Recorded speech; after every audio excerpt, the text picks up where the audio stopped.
Sa Ermita, Maynila, maraming ilaw ang sumasayaw tuwing gabi. Pero ang pulang ilaw sa kanto ng Calle Remedios ang pinakakakaiba, dahil sa likod nito, nandoon si Mika. 18 taong gulang siya.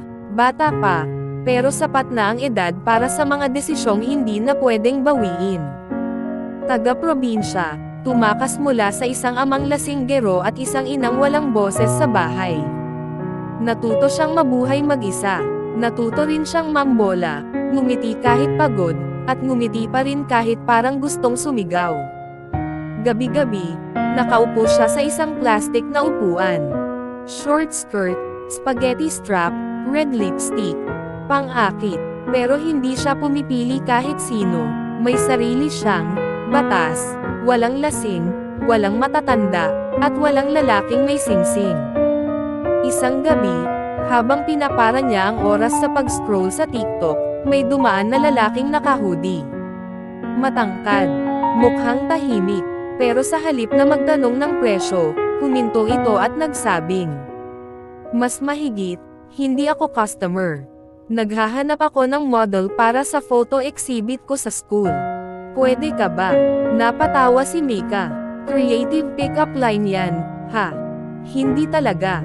Promise. Gusto ko lang kunan ng larawan ang mga mata ng mga taong hindi pinakikinggan. Nagkatinginan sila, at doon nagsimula ang hindi inaasahang ugnayan ni Mika at ng lalaking nagpakilalang Noel, 21 years old, fine arts major sa isang university sa Intramuros. Linggo-linggo, kinukunan siya ni Noel ng litrato. Pero hindi malaswa. Laging malinis. Minsan nasa rooftop siya habang tinitingnan ang langit. Minsan hawak ang lumang rosaryo. Minsan umiiyak. Minsan tumatawa. At habang kumukolekta ng larawan si Noel, unti-unting kinukolekta naman ni Mika ang tiwala niya sa mundo. "Bakit mo ginagawa to?" tanong ni Mika habang magka-share sila ng blanket sa rooftop ng building. "Anong to?" "To. Yung banibisita mo ko. Yung, hindi mo ko hinuhubaran. Wala akong makeup, wala akong damit sexy, pero gusto mo pa rin akong kuhanan ng litrato. Because you're real," sagot ni Noel. "And I'm tired of faking beauty in my art. Ikaw lang yung subject ko na hindi ko kailangang ayusin." Sa mga panahong yon, naramdaman ni Mika na posibleng hindi lahat ng lalaki pare-pareho. Na pwedeng may magmahal sa kanya kahit alam ng buong mundo kung ano ang trabaho niya. Kahit alam niya mismo kung gaano siya sira. Isang gabi, dinala siya ni Noel sa isang mini gallery sa Cubao kung saan nakadisplay ang mga kuha niyang larawan. Sa gitna ng exhibit, isang portrait ni Mika, nakapikit, may luha sa mata, pero may ngiti sa labi. Ang pangalan ng piece na to, sabi ni Noel, ay Pagpapalaya. Habang pinapalakpakan ng mga tao ang litrato, may isang babae sa likod ng audience ang lumapit kay Mika. Matanda na, nakapormal, halatang galing sa opisina. "Totoo bang ikaw yung nandoon sa litrato?" tanong ng babae. Si Mika, "Bakit po? Anak kita." Tumigil ang mundo ni Mika. "Anak kita. Ako si Elena. Iniwan kita sa lola mo sa probinsya kasi menor de edad pa ako noon. Binalikan kita, pero wala ka na." Bigla siyang napaupo. Hindi niya alam kung iiyak ba siya o tatakbo. Si Noel, lumapit at hinawakan ang kamay niya.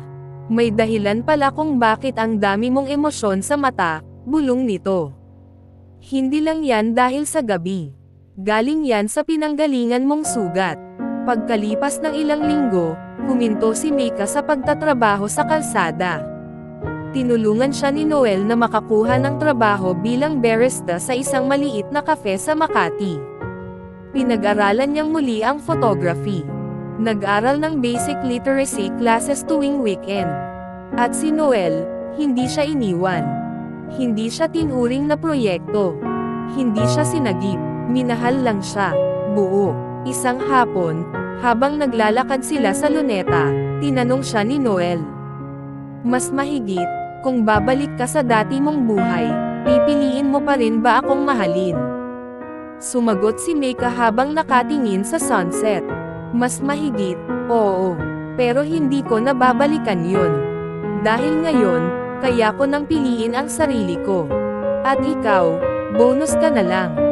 Hindi perpekto ang pag-ibig nila, pero totoo. Hindi malinis ang simula, pero malinaw ang dulo. At sa mundo kung saan maraming nagsasabing hindi ka karapat-dapat mahalin, may mga taong darating para patunayang mali sila.